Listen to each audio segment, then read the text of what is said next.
Why hello there, dear clicker of this video were. I'd imagine you decided to sit down and waste away watching this thing for one of two reasons. One, you appreciate me and my content, great taste by the way, or two, you're actually interested in the concept of the video. Now, as much as I have no doubt the former is the most popular, I suppose I've got to appeal to the, let's face it, masses. Of course, the latter always wins, just a coincidence. But seriously, jokes aside, for once, the concept of finding a game that you truly love and adore through and through is tricky to get your head around. At the end of the day, if I asked you right now what your favorite game is, 90% of you would just blurt out either the one you played the most or some nostalgia-fueled childhood memory, and that's fine, but in this video, I want to dig into why that happens. What's so tough about finding a game that we can revel in for enjoyment, yet not find ourselves soon burnt out of?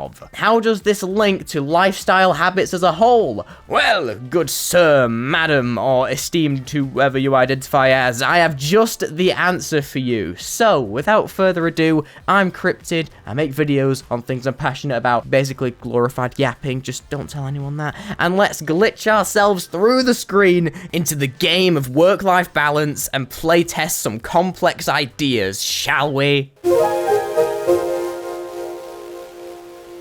Alright, first things first, why did that specific game pop into your head when I asked for your favourite earlier? Is it really the one? Or are you 1,000 hours deep and too afraid to admit you might have outgrown it? Maybe it's a childhood classic, one you haven't touched in years, yet it still sits on a golden pedestal in your brain. Or, brace yourself, maybe you don't actually love it as much as you think you do. Perhaps you're just, well, used to it. Now, don't get me wrong, there's nothing inherently bad with looking back at something that made you happy back then, even if it may not make you happy now. You know what they say, nostalgia's one hell of a drug, and it's not just any drug, we're talking god tier, fucking noob versus pro versus hacker ass dopamine type drug. Imagine 100,000 vapes, 25 shots of heroin, or one Instagram reel. Nostalgia passes the test of hacking human dopamine with far more vivid flying colors than any acid trip could give you. Still, there's no disregarding the rose tint that comes with this feeling. Oftentimes, you look back at things as if they were perfect, when in reality, you were just oblivious to all the flaws. It's that carefree childhood attitude that has you confined to a single thought a second, as opposed to the massive overstimulation you experience now. No overanalyzing the frame drops, nitpicking UI choices, or complaining about the gameplay mechanics like some kind of armchair developer. You were just there, having fun. You small-brained idiot. Of course, it's a bit ironic, you know, a 14-year-old whining about nostalgia, yeah, boo-hoo. I'm arguably still living in it. But if I'm already noticing this feeling corrupting my carefree soul, chances are you've absolutely experienced it. At the end of the day, nostalgia isn't equivalent to the camcorder that is memory, it's a filter for the lens. Man, did that sound cool. I'm patting myself on the back for that one, fellas. It's a filter that warps our recollection, slapping a dreamy golden glow to our most cherished and longed for memories, conveniently brushing the flaws out of frame. When our views are slightly skewed by this, it can affect how we see new releases in the present day. Sure, I'd argue there are plenty of classics that outperform the majority of games now, but Jacksepticeye slapping a game on a golden throne purely based on memory is a recipe for disappointment. Psychologically speaking, our brains don't actually recall things like a video replay. We remember the last time we remembered them, if that makes sense. Each time we reminisce, we're no longer dealing with the original file. It's as if that one got corrupted and the computer that is our brain is attempting to stitch together what's left of it. With that fact and how sloppy our brains can be at times, some things may be overglorified or important details may have been lost in the process. That's what creates the quote-unquote rose tint we're discussing now. Alright, nostalgia's overstayed its welcome by this point. That's like 5 minutes of pure nostalgiaism. So let's delve into our next contender, the trap of sunken cost. Man, I'm on a roll with these badass phrases today. So basically, the more pathetic option. As I mentioned at the beginning, perhaps you're only fond of a game because you're used to it. You're in too deep and feel the obligation to cherish all those thousands of valuable hours you've, let's be honest, submerged into a game. Now, this intelligently named fallacy comes down to a single sentence, and PTSD people people, cover your ears. You've already spent X number of hours in this game. You can't drop it now, right? Ah, yes, the dreaded sound of despair personified. That voice, yeah, him, he's driving you crazy because you let him. You've given in to his despicably manipulative words, and you've played that damn game over and over and over again. It's become a habit. Now, habits can be great. Drinking water, good habit. Brushing your teeth, awesome. Grinding the same repetitive content in a game you don't actually enjoy anymore, hold your horses there, bucko. The problem with this habitual style of gaming is you tend to stop thinking of whether you actually like something, instead beginning to justify your time investment as a cope. Now, copium joke here and all that, but when you play a game out of habit instead of enjoyment, you begin to warp your opinions of it in a bad way. You tell yourself, man, I must love this game, look at how many hours I have in it, but deep down, in that wretched, deranged soul of yours, you know you're only playing it because you don't know what the hell else to do. Oh, and here's the kicker, this isn't just a gaming thing, no, humans do this shit all the time. They refrain from quitting a job they hate because of all the years they've spent draining their hard-to-come-by energy into it, or refusing to stop watching a show they're not enjoying because they're 6 seasons deep and too far in to quit. You're not alone in this, dude. It's all the same flawed thinking, so take it home with you that you don't owe an ounce of your time to something that no longer fulfills you. Obviously, nuance is present in that statement, but vaguely, if there's a more secure and healthy option to turn to, just don't waste your time. If you still sat there thinking, nah, that could never be me, I totally enjoy my favorite game, idiot, stupid, annoying man. First of all, ooh, bit harsh. Second of all, ask yourself this question. If all your progress was wiped on said game, all of your save files, in-game currency, everything was wiped, would you bother trying to pick it up again? Is the game that good that it's worth starting over with? And to prove I'm not just talking out of my ass, I'll actually throw myself under the bus. My favorite game of all time that I actually brainstormed this idea while playing, Breath of the Wild, I've reset and replayed tens of times. Maybe that's purely because of the inherent replayability of the game, so I'll slide you another thought of mine. My favorite online FPS that I've sunk too many hours, weeks, days, and most of all money into, the finals, I would start again in a heartbeat. That's because I love the game for being a game as opposed to my time spent or emotional connection to it. But hey, perhaps you're different. You don't fall into nostalgia or this hours played malarkey. Maybe, just maybe, the reason you're stuck on your favorite game is because social media told you it was great. And if that's the case, oh, have I got the conversation for you, dear viewer. So, you've not fallen for any of it. I have nothing left to hold over you for a cheap gotcha moment. You win. But let me ask you this, just one query. If you're sat there, yeah, I ain't falling for any of this, I love my favorite game, question yourself, did you actually decide that, or did someone else do it for you? Because let's be real here, brave statement incoming, gaming nowadays is far more than just playing and enjoying, it's full-on indulgent in a multitude of positive and negative ways. You sit down one night and try a game out, you enjoy it, prepare to shut it off for the day and go, I don't know, scroll Vine or whatever, and then you're suddenly paraded by an influx of advertisements. Now, we all know your phone listens to you, but let me tell you, it's never been more prominent until now. Video after video, it's all discussions and cosplay and fan art and porn of the game you've just played. At this point, you're part of a community, a movement, and it's your choice whether to be sane and keep it quiet, or do what I did and make it your entire personality. Here's where things get tricky though. The moment you see something, the more your brain associates it with importance. That's right, psychology's coming back, man. It's an echo chamber of voices slipping in and out, each of them telling you how great this game is. What makes it even more annoying to dissect is the fact your brain knows naught of the difference between genuine enjoyment and social reinforcement. If all you ever hear is praise for something, any critic's being shut down in an instant by the sheer wrath of a fandom, it becomes becomes increasingly harder to separate your actual feelings from the conglomerate of collective hype around a game.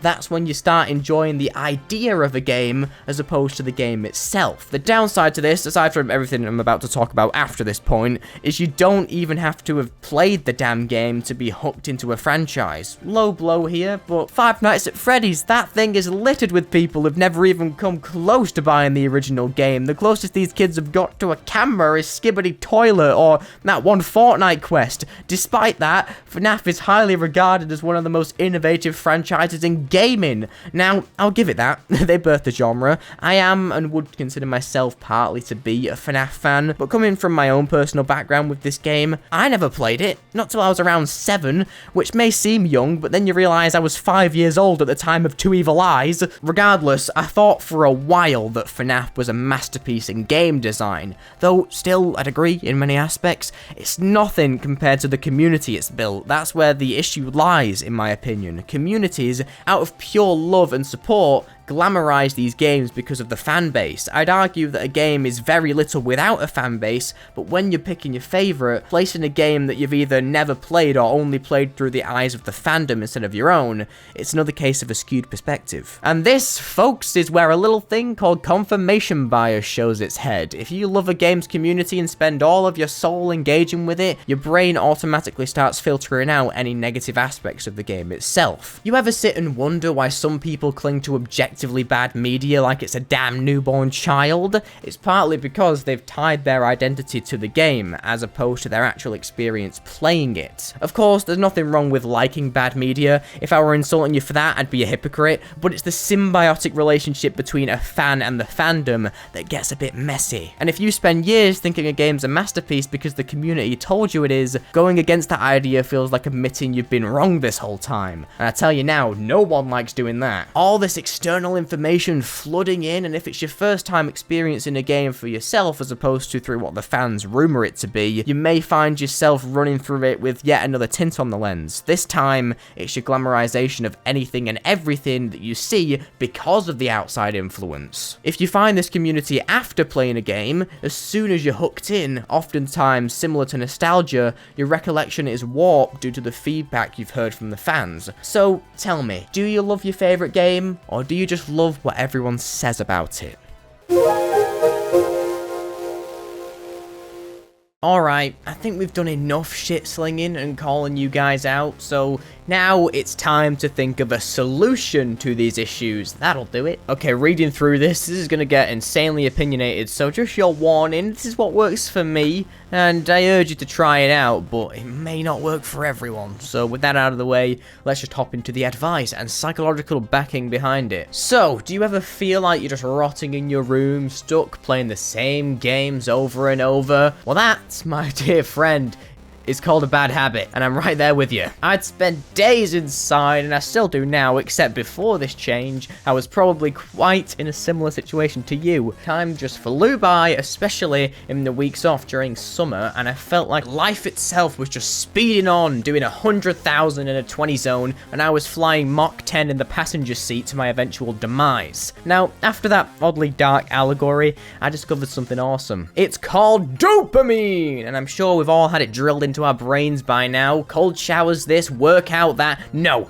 I'm not preaching this kind of stuff. I'm here to tell you about how this correlates to video games, because we're gamers. Often, the reason you feel like you can't enjoy games or don't find others as interesting is because you're just stuck in a constant cycle. Overindulging in high-octane experiences such as video games causes your baseline dopamine, which is basically where it should be, to rise higher than it should. This varies in how much time you spend per day on games, but it pretty much averages out if you're like me. The thing is, when your baseline is this high, you no longer feel the spike that you originally did opening a game for the first time. This is because it's become normal, mundane, and obsolete. It's the same thing all day, every day. It quite literally changes the structure of your brain, which is ridiculous, but it's true, apparently. What's even worse is you can't necessarily stop this cycle, as once you break it, your dopamine doesn't just go back to the baseline. No, Why would it do that? It plummets far beyond where it was when you originally started indulging in games. This causes boredom, obviously, anxiety, all the good stuff, which then makes you want to escape back into games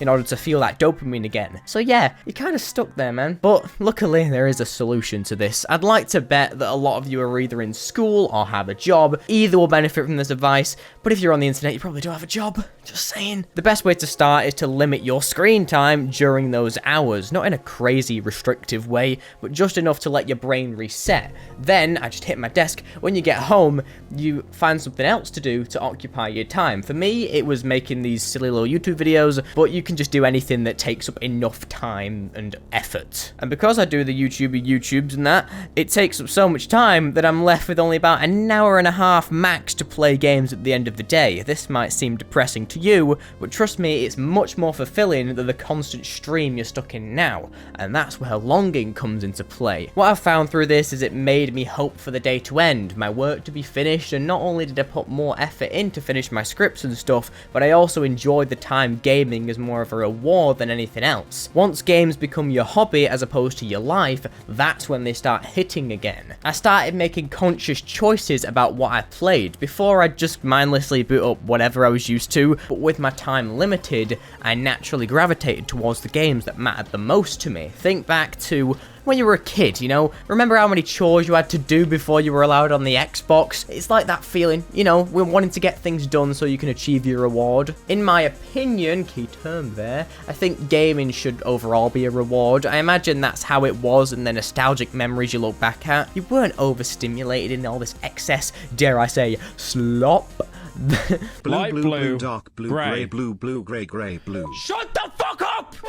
Shut up! It felt like a reward for finishing your week at school and getting your chores done. You didn't feel bad for wasting your Saturday playing games, as well, you deserved it, so yeah. The problem now, though, for a lot of you would be that your standards have raised. You know what you're capable of, so a lot of the time you'll be sitting there going, man, I could be working right now, as opposed to enjoying the moment. That guilt can kind of kill the joy of gaming. It doesn't necessarily link to the concept of the video, but if you really want to enjoy this limited time playing games more, I'd recommend meditating. It's just great practice. Starting off just a minute's fine, or 5 minutes, and then slowly just kind of make your way up from there. That's what I did anyway. That, or just literally sit in a room on your own. Anything's better than nothing, so if you want to start off, literally just straight up silence. That's what I did anyway. So yeah, I'll link some meditation stuff in the description that helped me if you're interested. So, what does all this have to do with finding your favorite game? Like, come on, simple. When you cut back on how much you game, you naturally refine what you play. The filler gets filtered out,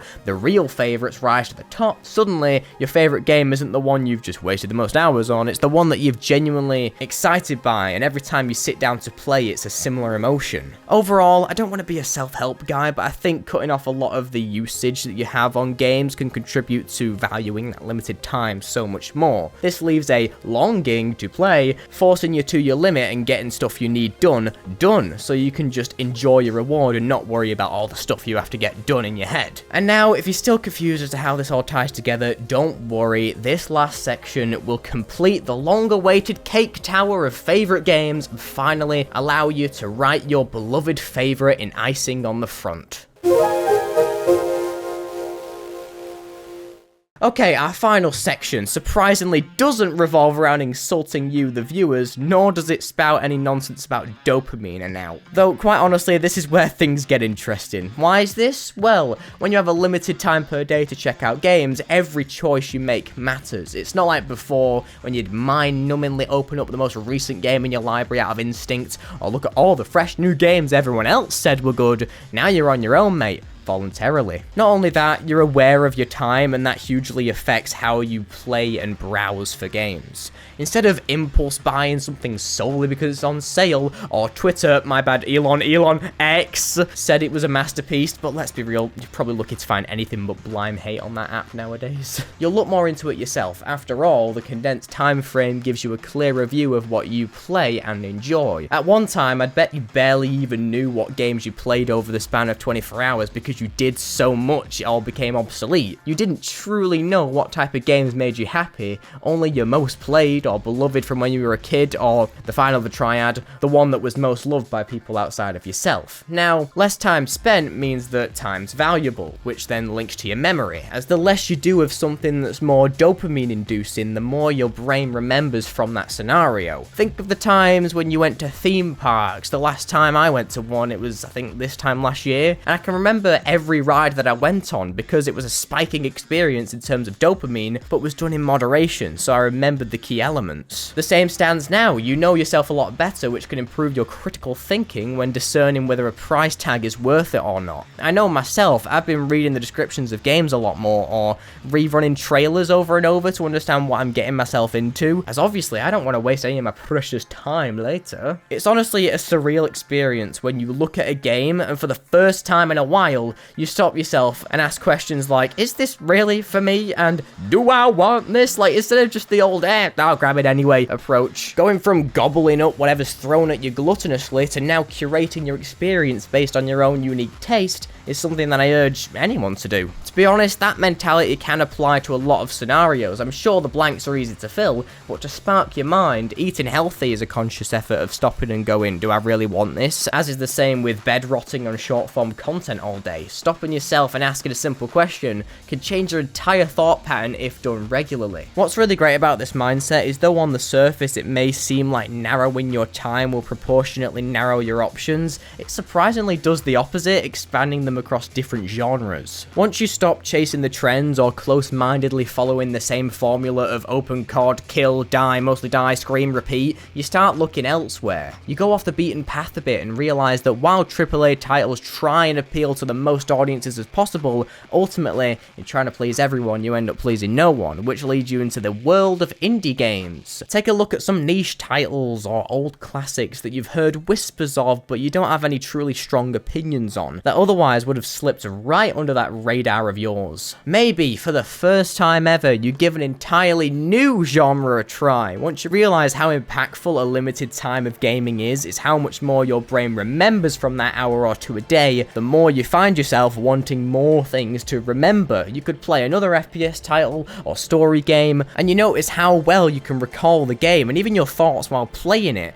I know for me personally, I just kind of sat there and said, hey, if this new setup does wonders for things I already know I enjoy, how about I go out of my comfort zone a bit and try something I've never heard before? After all, I'll know exactly how I feel about it afterwards because my brain will remember that condensed time frame a lot easier. It opens up your options so much more. No longer would I buy games on sale and then they'll rot in my library for eternity. If I buy my first puzzle game, you bet I'm playing my first puzzle game right there and then. I'll know in under 2 hours if I enjoy it, and the beauty of that, my next point, you can refund them, hell yeah! Now your time's limited and that value tag's been added. If a game doesn't immediately catch your attention, that's fine, you're free to refund it and try something else. Though don't get it twisted, some games are slow burns, others take a while to get the hang of, so if you see the potential of fun in a game, I'd always recommend keeping it around but still under the 2 hour mark just in case you decide you do want to refund it. Best thing to do while you're on break at school or work, give it a Google. Take a look at some non-commentary gameplay. This ensures you can see how the game's supposed to be played without having to play it, and better yet, without the opinions of someone else interfering with your fun. It's a great help for me when I'm debating if a game is worth my while or not. If you have a bunch of money though, I guess,